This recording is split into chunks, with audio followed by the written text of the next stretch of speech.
You know what I thought about? I said, now, Kim being a hooper is just like saying the Cowboys won't win the Super Bowl.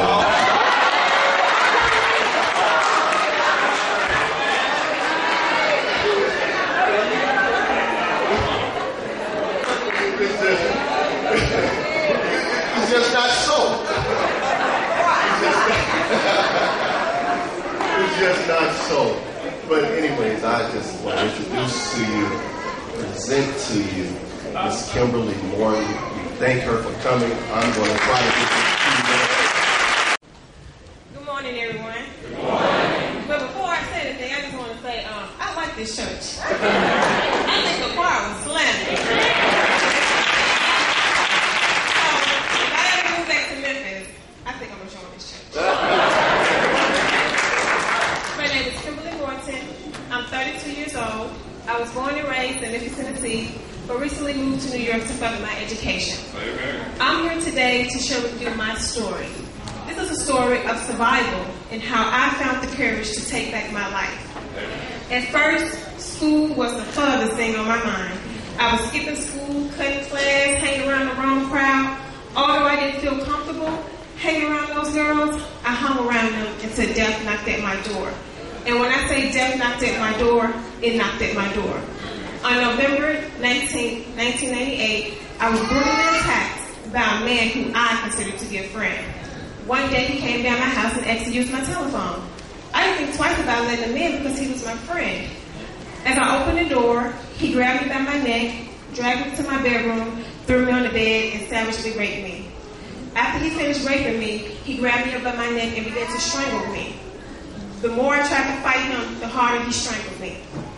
All I can remember is saying, I'm getting ready to die. He's going to kill me, and no one's going to know who did it. I remember taking my last breath, and I lost consciousness. I woke up lying in blood. I tried to lift my head. He said, lay down. I turned to look at him. He said, don't look at me.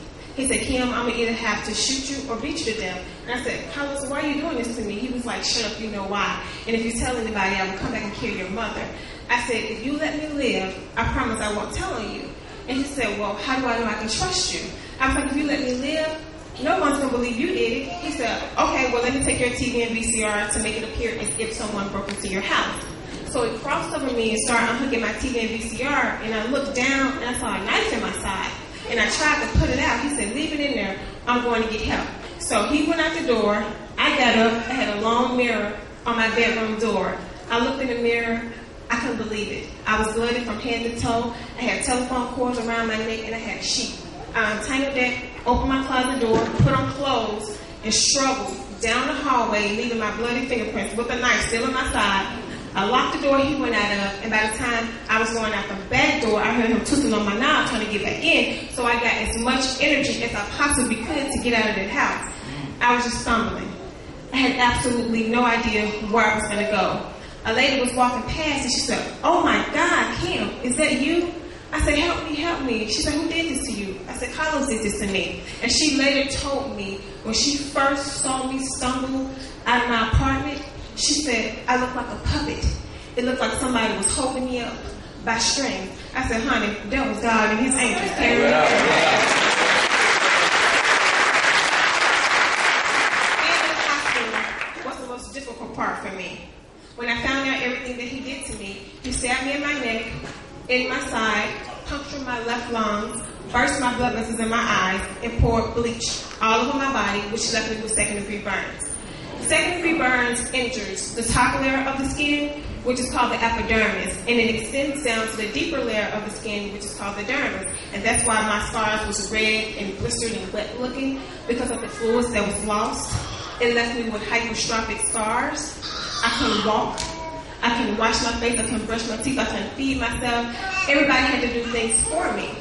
My attacker was supposed to be charged with attempted murder and aggravated rape, but my lawyer stated because it happened the same day that they couldn't charge him separately, so he only got charged with one crime, and he tortured me, and I don't feel that was right. So I got the opportunity to get on the stand, and I asked him why. I cried, I broke down, picked myself back up, and I said, what did I ever do to you? You was my friend. You was like a big brother to me. And he started to smile at me and make faces at me. And I said, you know what? Everything you did to me is coming back on you. God spared my life for me to put your behind away for good. And as I walked out of that courtroom, I felt so strong, so powerful. I was taking back my life. I got back my dignity, cut all my hair off like Collard Greens, and reclaimed my power that day. As horrible as the attack was, it changed my life for the better. It gave me a greater sense of purpose for life. I felt that God had spared my life, so I wanted to do something with it.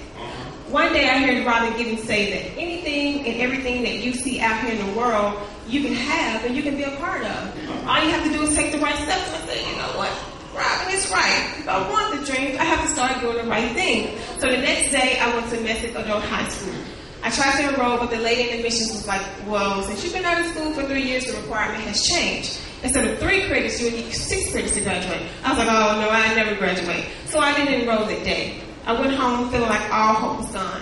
Later on that day, I got a call from my cousin. She was like, hey, let's go to Job Corps. I was like, no, because I was under the impression that Job Corps was for bad kids. So I gave her a hard time for a long time. But finally, I agreed to accompany her. 2 months later, we was ready to start. When I first got to Job Corps, I didn't like it. I kept saying, this isn't for me, but the longer I stayed, the more I realized this is for me. So by this time, I was in Job Corps in the daytime and night school at night. I was in school for a total of 13 hours a day. I was exhausted.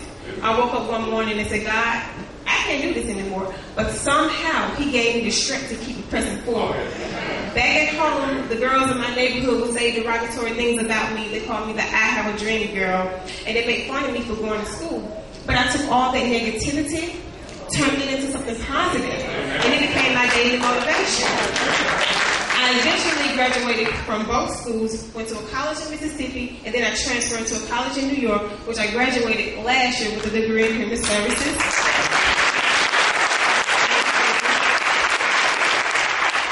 I say all of this to say that we never know God's plan for our lives. We all have our own purpose.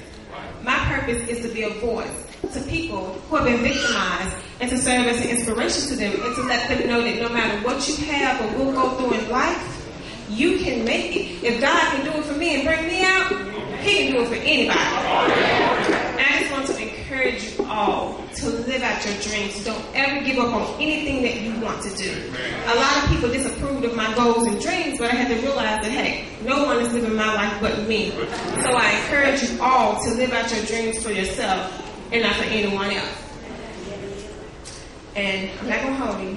I know this is the South. You guys want to go home and eat some collard greens and cornbread. You know, I'm from the South too, so I know. I'm going to wrap it up. Okay. Victims need someone that they can confide in. You know, the worst thing you can say to a victim is, it's been 5 months. You know, you should be over it. You know, people perceive things differently.